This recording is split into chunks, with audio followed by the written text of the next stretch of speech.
Hello and welcome to Autocar India Quick News, where we run through all the important automotive news from the past week. But before we get started, do subscribe to our YouTube channel and hit the bell icon to never miss our updates. Let's begin by looking at all the new launches this week. Volvo has launched the facelifted version of its entry luxury SUV, the XC40, for an introductory price of Rs 43.20 lakhs. However, the price is only applicable for a limited period till the festive season ends, after which the prices will rise to 45.90 lakh rupees. The updated XC40 gets a new mild hybrid powertrain which couples a 2-litre turbo petrol engine with a 48-volt integrated starter generator motor. The powertrain produces 197 HP and 300 Newton meters, and that makes it 7 HP more powerful than the petrol-only pre-facelift model, but the peak torque remains unchanged. The engine is paired to an 8-speed torque converter automatic, and the power is sent to the front wheels only. With this, Volvo India's entire lineup is now electrified. In terms of cosmetic updates, the XC40 facelift features a reworked front end with more angular headlamps and a redesigned Thor's hammer signature for the LEDs. The front bumper is more angular and it gets updated fog lamp surrounds. However, whereas the previous model was available in the sportier R design trim, the new XC40 is available in a more toned-down Ultimate trim. It gets smaller 5-spoke alloys and misses out on dual-tone paint scheme. Also, the rear end remains unchanged. However, Volvo has added 2 new color options, Fjord Blue and Sage Green. On the inside, the changes are minimal, with the only update being a new wood trim on the dashboard and the doors. Like all new Volvos, the infotainment system has been updated with Google's Android operating system, which gives it a smartphone-like experience. It also offers a few Google apps as standard, such as voice-controlled Google Assistant, Google Play Store, Google Maps, and other Google services. The system is also compatible with over-the-air updates. Other equipment on offer includes a new advanced air purifier with PM 2.5 filter, wired Apple CarPlay, and a 14-speaker Harman Kardon audio system. Along with the XC40, Volvo has also updated the infotainment system in their XC90 flagship SUV with a new Google-powered software. Priced at Rs 94.90 lakh, the new XC90 costs Rs 1 lakh more than the previous model. At the same time, Volvo has silently discontinued the 407 HP 2-litre plug-in hybrid petrol variant and is now only available with a 300 HP 2-litre mild hybrid variant. Tata Motors has launched a new Camo Edition of the Punch. Prices start at Rs 6.85 lakh going up to Rs 8.63 lakh. It is the second special edition of the Tata Punch after the Kaziranga edition. The Punch Camo gets exterior and interior cosmetic updates and changes to the feature list, but there are no changes to the car's mechanicals. Like with all Tata special editions, the changes to the exterior design are the main talking point of the Punch Camo. It gets a new foliage green exterior paint shade with dual-tone effect for the roof that is finished either in piano black or pristine white. At the front, the chrome trim underlining the grille has been blacked out and there is a new silver skid plate on the bumper. The dual-tone wheels on the standard model are completely black on this edition, and there's the camo badging on the front fenders. On the inside, the Punch Camo Edition gets a new military green shade for the dashboard and the seats are wrapped in a new camouflage upholstery. The Punch Camo is available on the mid-spec Adventure and Accomplished trims, which can further be specced with Rhythm and Dazzle packs respectively. This edition gets a few features like a 7-inch infotainment system with Android Auto and Apple CarPlay connectivity, 16-inch alloy wheels, and a reverse parking camera. There's no change under the skin, which means the Punch continues with the 86 HP 1.2-litre petrol engine that is paired to either a 5-speed manual or a 5-speed AMT. Tata has surpassed the 4 lakh production mark for the Nexon exactly 5 years after the compact SUV's launch in September 2017. Celebrating the occasion, Tata Motors also launched the XZ Plus L variant at Rs 11.38 lakh. The Nexon became India's best-selling SUV in financial year 2022 and maintains the lead in the April to August quarter. It took the Nexon 1 year and 10 months to reach its first production milestone of 1 lakh units. Another year and 11 months later, it reached the 2 lakh milestone, with a 3 lakh milestone coming up in just the next 8 months. The last 1 lakh units has taken just 7 months. To celebrate the milestone, Tata has introduced a new variant called the XZ Plus L, which comes in place of the outgoing XZ Plus O and sits below the XZ Plus P. It gets equipment like a wireless charger, an air purifier and ventilated seats. The XZ Plus L is available with both petrol, diesel engines and manual and AMT gearboxes. The Ministry of Road Transport and Highways has issued a draft notification on mandating the use of rear seat belt reminders on all passenger vehicles. The move comes after the tragic death of Cyrus Mistry in a car accident.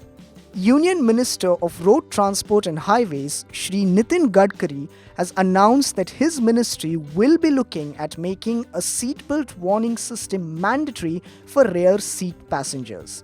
According to the draft, amendments to the automotive industry standards include making seatbelt reminders mandatory for all front-facing seats as a part of the standard vehicle safety equipment in M and N category of vehicles.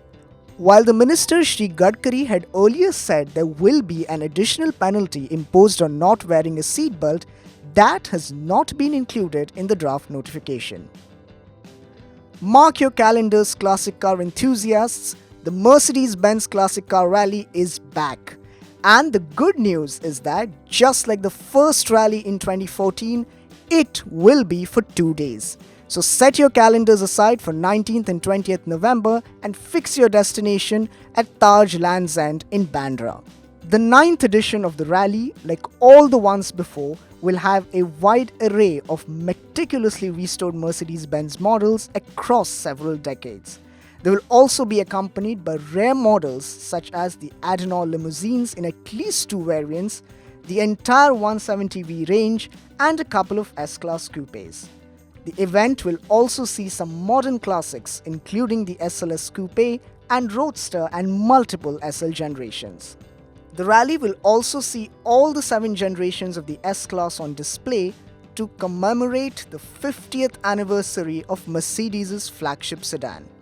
Also on display would be the C-Class generations from W201 to W206.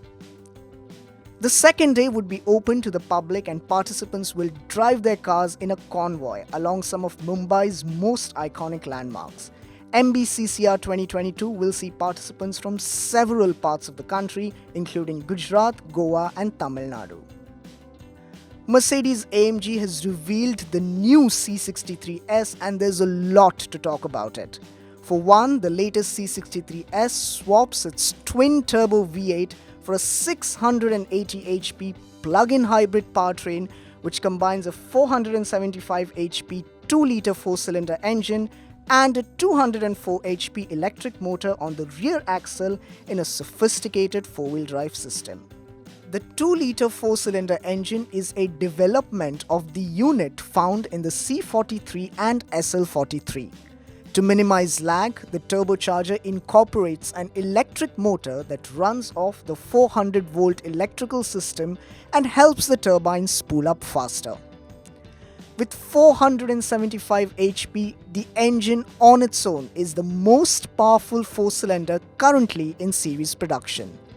The engine is supported by an electric drive unit or EDU on the rear axle, which combines a 203 HP, 320 Nm electric motor, a 6.1 kWh lithium-ion battery, a 2-speed gearbox and an electronically controlled limited slip differential, all in one unit. The C63 SE can be charged as a plug-in hybrid, but the electric-only range is 12 km. 4-wheel steering is among the other talking points of the new C63. Expect Mercedes-AMG to announce India launch details and pricing of the new AMG C63S sometime next year. Mahindra has launched a new variant of their range-topping Alturas G4 SUV. Called the two-wheel drive High at a price tag of Rs 30.68 lakh, it is now the only variant of the Alturas on sale. The two-wheel drive High now boasts of the same equipment as the erstwhile four-wheel drive variant, and there is no change when it comes to the powertrain. Previously, the Alturas G4 was available in two-wheel drive and 4x4 variants, with the latter being better equipped of the two. The two-wheel drive variant missed out on a few features that were available in the 4x4, including rain-sensing wipers, automatic headlamps, powered tailgate, electronic driver seat adjust with memory function, and side and curtain airbags. The new two-wheel drive High variant, however, now mirrors the equipment of the 4x4. With this price tag, the Alturas G4 undercuts its chief competitor, the Toyota Fortuner diesel two-wheel drive automatic, by 6.5 lakh rupees. It is also more affordable than the base MG Gloucester diesel by 1.32 lakh rupees. As mentioned before, there is no change to Alturas G4's powertrain. It continues to be powered by a 181 HP 2.2-litre diesel engine paired with Mercedes-sourced 7-speed automatic transmission. Audi has updated its luxury sedan, the A4, with new colors and features. The A4 continues to be offered in 3 trims: Premium, Premium Plus, and Technology. All trims of the A4 now get 2 new color schemes, called Tango Red and Manhattan Grey. The top spec Technology trim also gets a new flat-bottom steering wheel and a 19-speaker B&O premium sound system. What's interesting to note is that while the prices for Premium and Premium Plus remain unchanged, the Technology trim sees a price increase of 1.02 lakh rupees. The Audi A4 continues to be powered by a 2-litre turbo petrol engine that puts out 190 HP and 320 Nm of torque. The engine is paired to a 7-speed dual-clutch automatic transmission as standard, with power going to the front wheels only. Now let's focus on what's happening in the two-wheeler space. EV startup Ola Electric will open more than 200 experience centers across India by March 2023, CEO Bhavish Agarwal said via a tweet on Sunday. The electric two-wheeler maker adopted a digital-only sales model since the launch of its S1 Pro in August 2021, but Ola Electric has now said it will open new physical touchpoints for prospective buyers to experience the product before making the purchase. The idea of physical touchpoints come after a consistent decline in Ola sales in the past few months. In May 2022, as per data on the government's Vahan portal, the startup registered 9,249 e-scooters, which made it the industry leader for that month. However, the figure was down to just 3,421 units in August.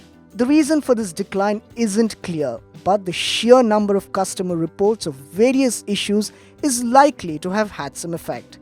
We too experienced some issues with our own long-term Ola S1 Pro. So it would appear that these experience centers have been opened to help arrest the falling sales and build customer confidence in the product. The experience centers would enable the company to demonstrate and explain its electric scooters better to customers than it would have through digital-only sales approach. Agarwal's tweet further said that 20 such experience centers are already operational in India, although he didn't specify where these centers are located. Reports suggest that these centers will serve as after-sales and service touchpoints as well. However, Ola Electric is yet to confirm the same. For all the MotoGP enthusiasts, we have some very good news. MotoGP is coming to India, with organizer Dorna Sports and Noida-based Fair Street Sports signing a memorandum of understanding for 7 years for an India round. The race will be called the Grand Prix of Bharat and will be held at the Budh International Circuit. No official debut date has been confirmed yet, but organizers are targeting a slot on the 2023 calendar. Organizers are currently in talks with the Uttar Pradesh government and sports ministry to make this happen. However, this is a rather tight time frame and 2024 would be a more realistic slot given that BIC still needs to be homologated by the FIM, the governing body for motorcycle racing. There are also plans to bring the Ola Electric Moto E support series to India. That's all the news we have for you this week. Stay tuned, there will be more coming next week.